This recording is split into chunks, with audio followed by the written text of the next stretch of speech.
Olá pessoal, tudo bem com vocês? Então, hoje eu tô aqui para comentar um pouquinho sobre repensar a criação dos nossos filhos, né?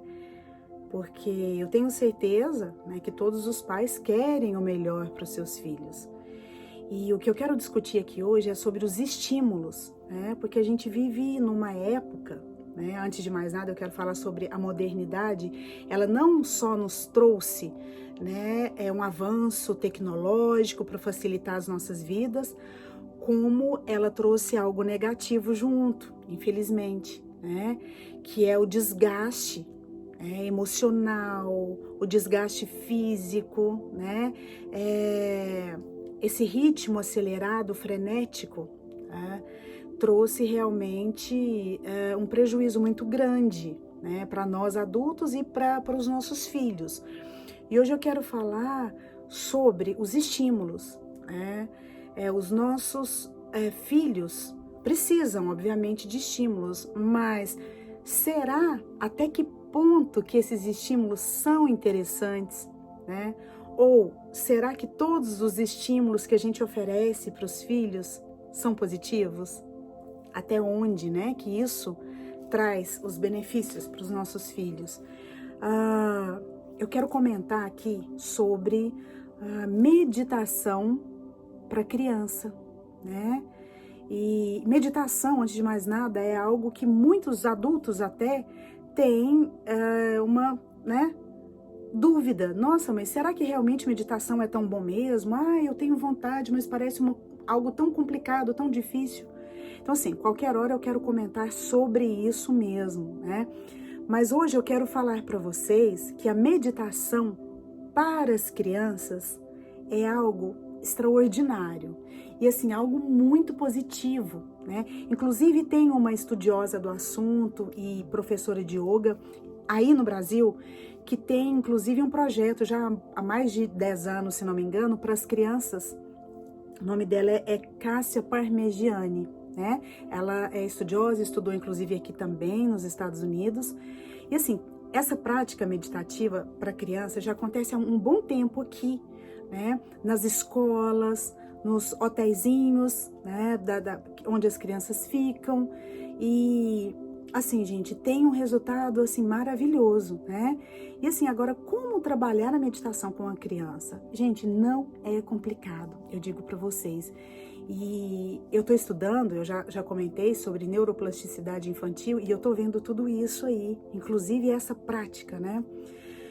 O que ocorre, né? A Cássia, inclusive, ela comenta que acha interessante porque nós pais às vezes temos o hábito de falar assim, mas a criança ela não tem, né, problema nenhum. Como eu gostaria de ser criança, que não carrega, a criança não carrega obrigação, não tem né, obrigações maiores mesmo e tal. A vida da criança é muito tranquila, é só brincar, né? É ótimo, né?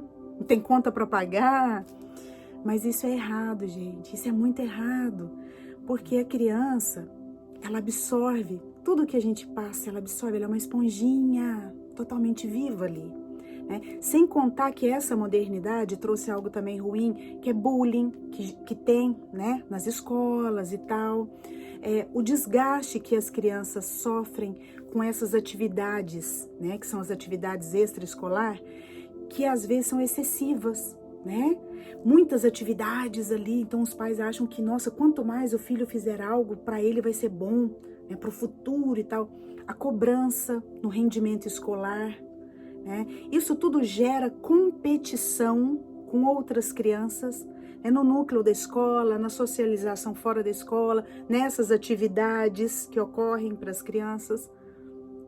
E isso só faz a criança distanciar dela, desconectar da essência dela e leva ela para um mundo padrão, né, cheio de coisas ruins, tóxicas, né? Como, por exemplo, a agressividade, como, por exemplo, a ansiedade, que acaba virando uma depressão, né? Frustração, sentimento de raiva, de medo, né? Quer dizer, e essas práticas, né? A prática meditativa, ela vem exatamente como um espaço ali para poder trazer esse equilíbrio, essa conexão com o eu da criança, para ela se voltar para ela, para que ela não perca a essência dela e possa se conhecer de fato. Porque quando a criança nasce, gente, a verdade é bem essa, nós que estragamos ela, né? A gente acaba estragando, aí a sociedade acaba de destruir. Infelizmente é isso que ocorre, né? Então, assim, para que nós possamos repensar.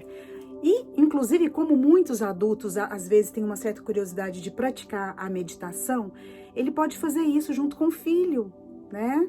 Entendeu? Você vai matar 2 coelhos com uma cajadada só, né? Você vai aprender com a criança vai aprender com você e vocês dois vão aprendendo ali.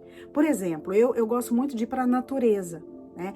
Porque aqui, por exemplo, nesse país, as crianças têm as suas atividades escolares, né, tem as extras, né, atividades também extra fora da escola, e tem, parece que é uma obrigação, isso é bem padrão para todas as famílias, do rico, do pobre, enfim, que é atividade livre, ir para um parque, deixar a criança se extravasar, fazer o que ela bem entender, o que ela tem vontade. Isso é muito bom e necessário, né? Então a prática meditativa dá pra gente introduzir aí ao passear num parque.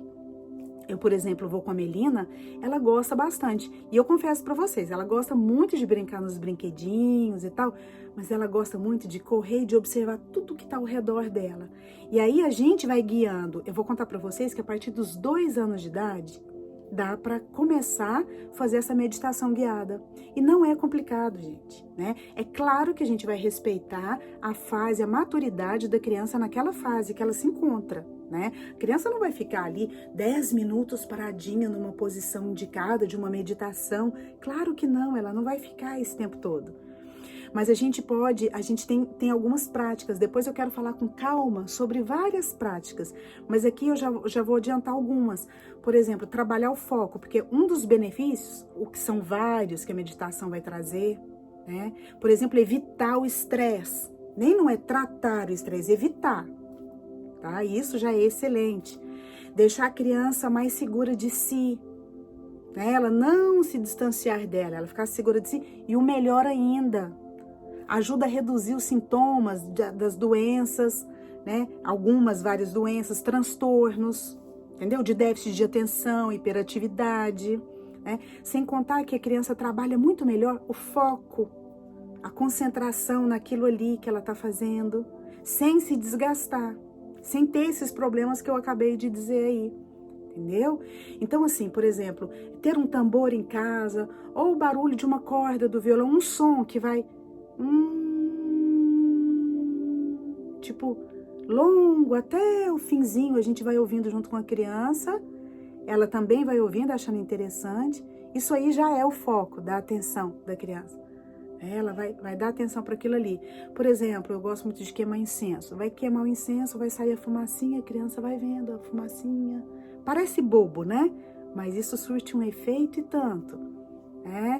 Então, assim, outra coisa também, ter mandalas, desenho de mandala, que é bem colorido ali, né? A criança observa aquilo ali, ajuda na concentração também, é indicado também. E assim, até mesmo no passeio, no parque, por exemplo, a criança, ela vai observar que seja o passarinho, o esquilo, as flores, o detalhe de cada qual, né? Ali, florzinha, que são várias, tem vários formatos, vários detalhezinhos, né? E a criança consegue perceber esses detalhezinhos, sabe?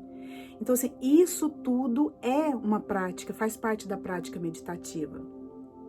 Ensinar para a criança de uma maneira mais gostosa, mais interessante, sobre a respiração.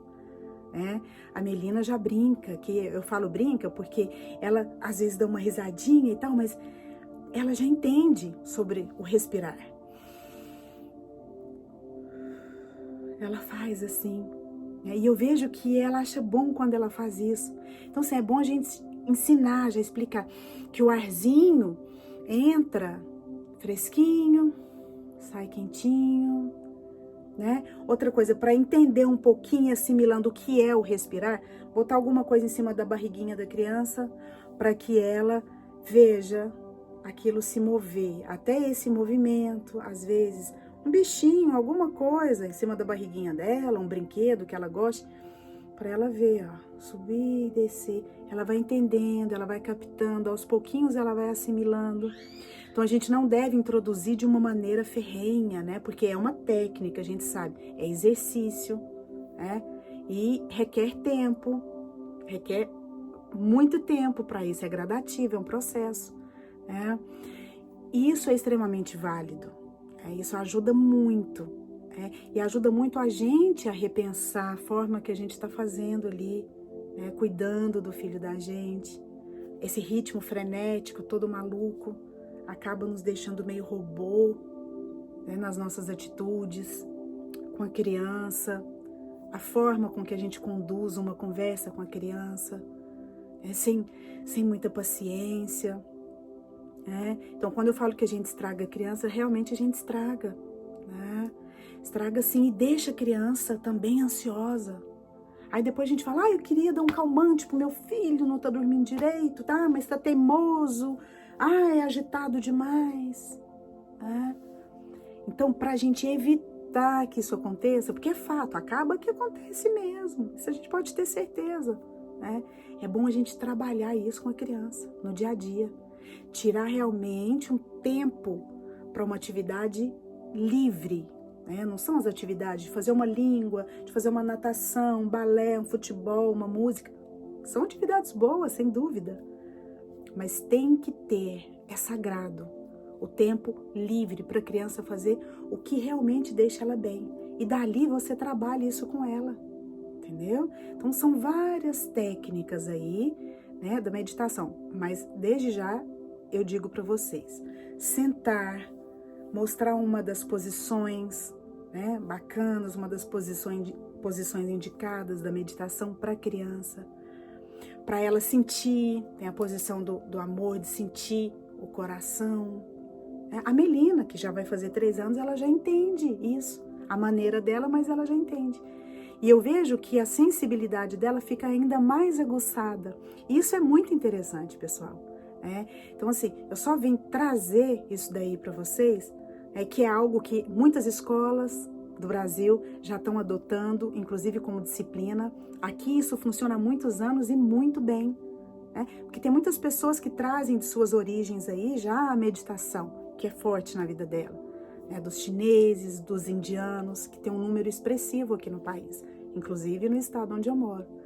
Então é muito interessante. Eu vou voltar para dar mais algumas dicas, em relação a essa prática, alguns exercícios para fazer com a criança, e inclusive sobre alimentação também, que entra nisso tudo daí, porque hoje em dia até a alimentação é falsa, e quando a gente vê, já ofereceu para o filho isso, por ser às vezes mais prático, mais fácil, Então, vamos trazer os nossos filhos para dentro deles, para que eles não tenham problema, E quando eles descobrem a vantagem disso daí, eles são muito mais felizes, ficam muito mais seguros de si e da vida deles. Isso é uma forma, de amar, repensar esses valores, de como a gente tem criado os nossos filhos. Essa dedicação que é importante, é muito melhor agora, isso não é perder tempo, Hoje em dia as crianças precisam mais, desse calor humano dos pais, para que elas possam realmente se sentir fortalecidas e passar isso para os outros. É isso que a gente precisa. Beijo e até o próximo vídeo.